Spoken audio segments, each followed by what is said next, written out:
Okay, everybody, we're going to move back to the next location, to our remarks location. Take a step back, please follow our press, please. Thank you. That's the press this morning.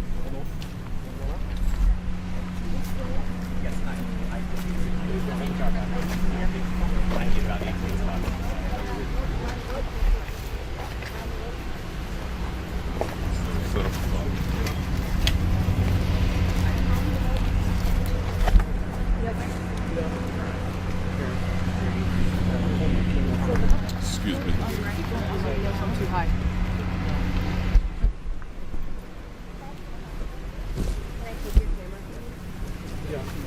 Can you hold it for me? I got it right here for you. Thank you. Shoot it. What, good in there? Here, we need to put a camera right here. Thanks so much. Yeah, we do this. Thank you. Appreciate it.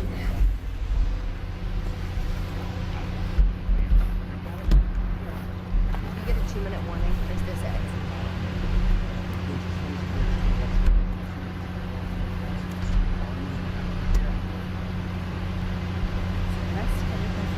Is this a family who lives here and was impacted by the hurricane? Stills. Full stills. Full stills. Full stills.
Yes. These are our three sets. These are three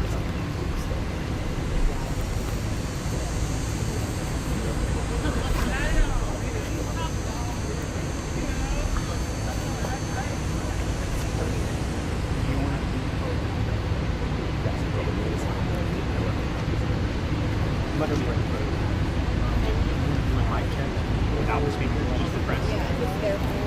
We can talk and won't go into the speaker myself. I'm trying to see what we can do it. So that way, just make sure press it. If y'all want to check it out. All right, give me 1 second. Let me go make sure.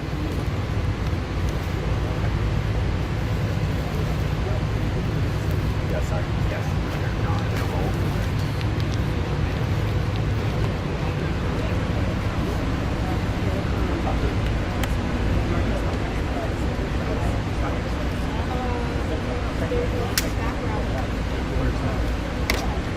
Mic check, 1, 2, 3. You guys hear him, Mo? Yes. Can you just talk again? Mic check, 1, 2, 3.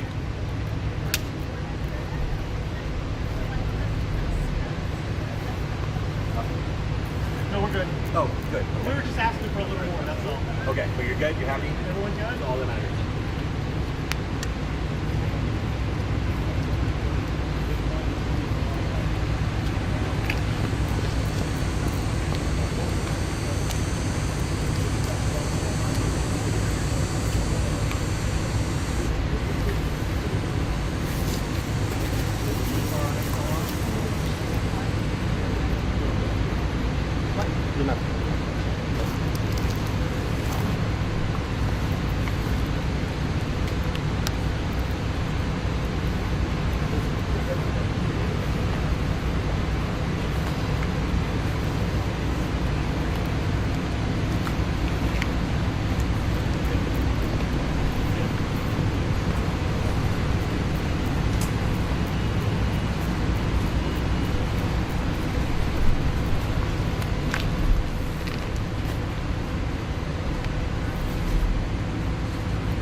Augusta to first and foremost thank the federal, state, and local leaders. Mayor, I want to thank you for your leadership in particular on the ground. I am here to personally take a look at the devastation, which is extraordinary, and it is particularly devastating in terms of the loss of life that this community has experienced, the loss of normalcy, and the loss of critical resources. And so I'm here today to thank all of those who are working to get folks the support and the relief that they so desperately need and so rightly deserve. And that includes the fact that still in this community up to 60% of the residents here do not have power. Many have been without running water for at least a couple of days now. Many have water but no hot water. I was just talking with one of the members of the community and her daughter who lost her husband. And there is real pain and trauma that has resulted because of this hurricane and what has happened in terms of the aftermath of it. I do want to acknowledge and thank the first responders who have been extraordinary. Having met with them, they are the kind of folks that are the heroes in moments of crisis, who do extraordinary work that is about lifting up other people. As it relates in particular to the leaders who are here and doing that work, including the first responders, most of them, as it relates to the local folks, are folks who have personally and their families have personally experienced loss and devastation, and yet they leave their home, leave their family to go to centers like where I was earlier to do the work of helping perfect strangers. And it really does highlight the nobility of the kind of work that these public servants have dedicated themselves to, which can be in moments of crisis like this so selfless in the way that they do that work. The President and I have been paying close attention from the beginning to what we need to do to make sure the federal resources hit the ground as quickly as possible. And that includes what was necessary to make sure that we provided direct federal assistance, and that work has been happening. I want to thank the governor for his leadership and his close coordination with the federal government, with our administration, and I want to thank the local leaders for together creating a task force-like response, knowing that we are at our best when we work together and coordinate resources, coordinate our communications to the maximum effect for the community that has been impacted. And the federal relief and assistance that we have been providing has included FEMA providing $750 for folks who need immediate needs being met, such as food, baby formula, and the like. And you can apply now for anyone who's watching this who has been affected. There are FEMA personnel who are going door to door to interact personally with folks, especially those who do not have electricity. But also that aid, if you have electricity, can be applied for online, and I encourage people to do that. FEMA will just basically verify your address, and then the process should take hold. FEMA is also providing tens of thousands more dollars for folks to help them be able to deal with home repair, to be able to cover a deductible when and if they have insurance, and also hotel costs. Today I'm also announcing that the President has approved the Governor's request for 100% federal reimbursement of local costs. And Mayor, as you have pointed out, the burden to local governments, including the state government, is pretty immense. And so by announcing today and making the dedicated resources to cover 100% of local costs, will have a huge impact on our ability to get relief to people as quickly as possible. And that will include, for example, what the federal government will do to reimburse local and state governments around issues like debris removal, which you can see just up and down this street, much less in other areas of the state and in the region. This is a big issue. I was speaking with one of the residents of the community who needs that big tree removed so she can actually get to work and make sure that her child is able to get to school when the schools reopen. So this is a very big part of the recovery process. That money of the federal reimbursement will also help with emergency services that are now being provided by the state so that they can be reimbursed and then have the resources to keep providing those emergency services. Also, we will be covering the local government costs for food, water, and shelter. Again, resources that are desperately needed by the members of this community. And so my final point to the residents of this community and the region is that we are here for the long haul. There is the work that we have done together that was the immediate response, well, preparation for, and then the immediate response after. But there's a lot of work that's going to need to happen over the coming days, weeks, and months. And the coordination that we have dedicated ourselves to will be long-lasting to get families, to get residents, to get neighborhoods back up and running. And my last point is this.